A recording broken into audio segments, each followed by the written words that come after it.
La liberté d'exprimer nos idées est l'une des premières libertés fondamentales. Dans le livre de la Genèse, nous trouvons une parole prophétique prononcée sur l'un des fils de Jacob. Nephtali est une biche en liberté. Il profère de belles paroles. C'est écrit dans Genèse 49 au verset 21. Cette prophétie établit un lien entre la liberté et la parole. Il est à noter que cette liberté de parole n'a qu'un aspect positif. Il prononce de belles paroles. La traduction Osterwald dit « d'élégantes paroles ».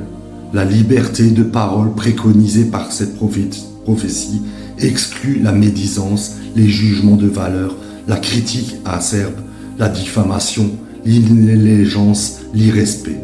La liberté d'exprimer nos idées est un antidote à la pensée unique.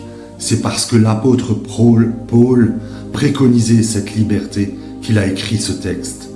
L'une des raisons de l'existence de nombreuses dénominations, c'est cette intolérance vis-à-vis des opinions. L'apôtre Paul, après avoir rappelé que Christ doit être au centre de nos vies de croyants, dit « Si vous êtes en quelque point d'un autre avis, Dieu vous éclairera aussi là-dessus. » C'est écrit dans Philippiens 3 au verset 15.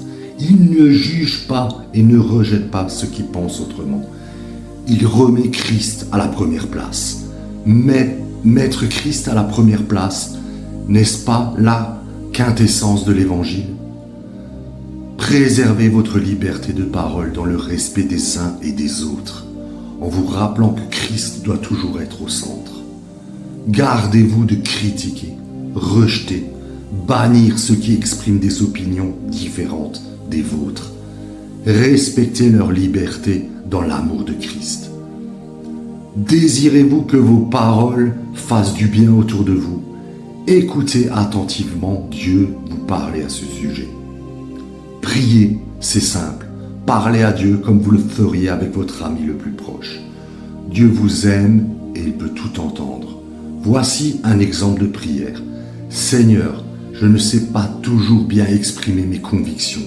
Viens m'aider à discerner ce que je peux dire, comment et quand parler, pour bénir les gens comme tu m'y invites.